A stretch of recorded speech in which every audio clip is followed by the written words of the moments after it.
William dolls کا second paradigm جو انہوں نے پروپوز کیا وہ ماڈرن پیراڈائم ہے. اس پیراڈائم کے مطابق جو 20ویں صدی میں امریکہ اور یورپ میں ایجوکیشن میں اپنا بڑا اہم رول ادا کرتا رہا ہے اور وہاں پر کریکولم ڈیولپ کرتے ہوئے خاص طور پر اس پیراڈائم یعنی ماڈرن پیراڈائم کو مد نظر رکھا گیا. It basically emphasizes that there should be an individualistic approach. It is mechanistic. It is progress driven. That worldview has to be such that it has to address the progress in the world and just to go along the world. Control and domination of the environment. Whatever environment prevails, whatever the requirements are of the environment, کہ کوئی بھی environment کوئی بھی ماحول جس میں ترقی ہو سکتی ہے بہت زیادہ میکینسٹک جب ہم کہتے ہیں تو اس کا مطلب ہے بہت ساری مشینیاتی ترقی یا مشینی ترقی اور ورلڈ ویو ہم نے وہ رکھنا ہے کہ جس میں انٹرنیشنلی پروگرس ہوتی جا رہی ہے. کمپٹیشن کو بہت زیادہ سٹریس کیا جاتا ہے کہ جب ہم کریکولم کو ماڈرن کریکولم اور پیراڈائم کے مطابق بنائیں گے تو ہمیں یہ دیکھنا ہے کہ اس میں مستقل ترقی کو کس طرح سے ایڈریس کیا جا سکتا ہے اور کمپٹیشن کو کیسے انکلکیٹ کیا جائے. اینڈ ڈائریکٹلی پرسیوڈ ریالٹی کہ ریالٹی جو ایگزسٹ کرتا ہے وہی ریالٹی ہے اور اسی کے مطابق ہمیں اپنی کریکولم کو ترتیب دینا ہے. The themes which are included in this paradigm are efficiency یعنی صلاحیت اور کام کی صلاحیت کو بڑھایا جائے اور بہترین آؤٹ کم حاصل کی جائے. لینیئرٹی ریشنلزم آپ کو پتا ہو منطق کیا ہے what is reality and then we can also address the issues of realism.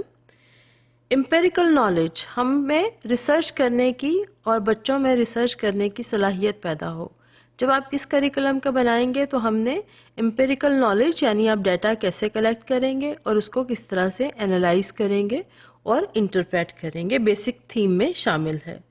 Scientific method کوئی بھی ایکسپلوریشن کرتے ہوئے ہمیں یہ ذہن میں رکھنا ہے کہ ہم ایک پروسیس آف سائنٹیفک اپروچ کو سامنے رکھیں کہ ہم پرابلم کی آئیڈینٹیفیکیشن اس کی اسٹیٹمنٹ سے لے کر کس طرح سے ہم اس کے بارے میں تمام معلومات کو اکٹھا کرنا چاہتے ہیں یعنی ڈیٹا حاصل کرنا چاہتے ہیں,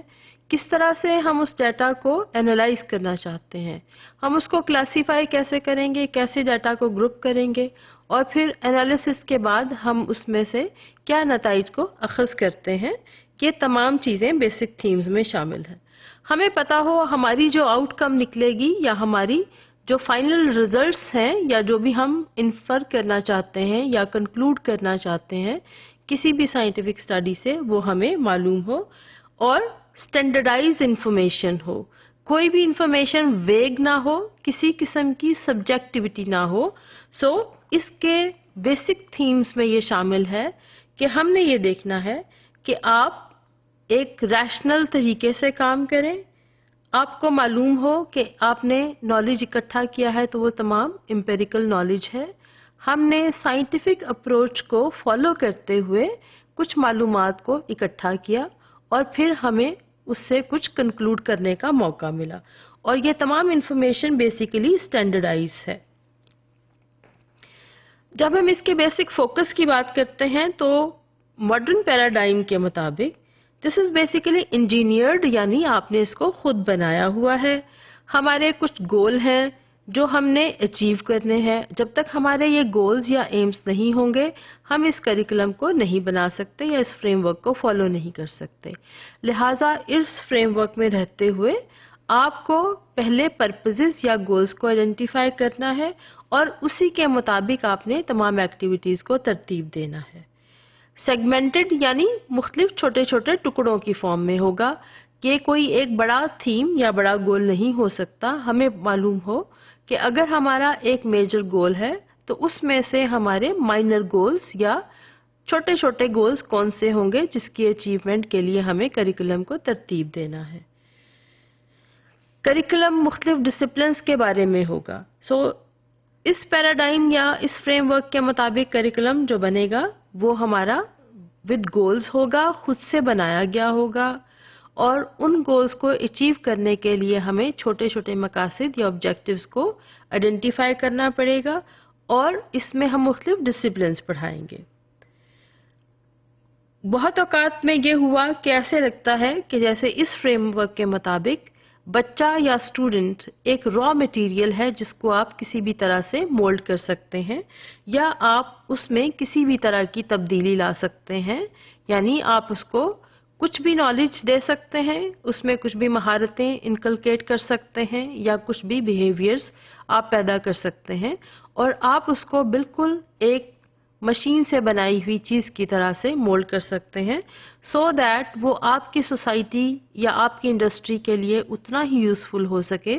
جتنا کہ آپ کی مشین ہوتی ہے۔ اس کریکولم کے مطابق ایجوکیٹر یعنی ٹیچر کا کیا رول ہے؟ ٹیچر کا صرف یہ کام ہے کہ اس نے ترتیب دیے ہوئے کریکولم کو، جس میں گولز شامل ہیں، جس میں پڑھانے کا طریقہ شامل ہے، اور ان گولز کا حصول آپ نے کس طرح سے کرنا ہے۔ اس کے علاوہ ٹیچر کا اس سے بڑا کوئی کردار نہیں ہے، اور بچوں کو کلاس روم میں صحیح ایکسپیرینس یعنی ٹیچنگ لرننگ کے تمام مواقع فراہم کرنا بیسیکلی اساتذہ کا کام ہے۔ یہاں پر اساتذہ سے یہ ایکسپیکٹ نہیں کیا جاتا کہ وہ کسی بھی طرح سے کریکولم کو اسٹرینتھن کریں گے، کیونکہ اس میں جو گولز آئیڈینٹیفائی کیے ہوئے ہیں اور جب ہم نے ان کو آبجیکٹیوز کی فارم میں توڑا ہے، تو وہ گولز ہم نے کلاس روم میں انہی طریقوں سے حاصل کرنے ہیں جیسا کہ کریکولم میں ڈسکرائب کیا گیا ہے، کیونکہ ہمیں انڈیویجولز میں وہ تمام ویلیوز اور وہ تمام مہارتیں پیدا کرنی ہیں جو ہمیں اس کے اور ہمارے آج کے معاشرے کے لیے بہت زیادہ سود مند ثابت ہوں گی، اور وہ ہماری انڈسٹری کے لیے بھی اتنا ہی کارآمد ثابت ہوگا جتنا کہ ایک مشین ہو سکتی ہے۔ لہٰذا اساتذہ کا رول اس کریکولم میں پری ڈیفائنڈ ہے، جہاں پر انہوں نے کریکولم کو فالو کرتے ہوئے ان تمام کانٹینٹ نالج اور مہارتوں کو بچوں میں پیدا کرنا ہے، اور ان کو وہ رائٹ ایکسپیرینس دینا ہے جس کی مدد سے وہ کلاس روم کی کمیونٹی میں انٹریکٹ کرتے ہوئے وہ تمام مہارتیں اور کانٹینٹ نالج کو سیکھ لیں جو کریکولم میں پہلے سے ڈیفائن کیا گیا ہے۔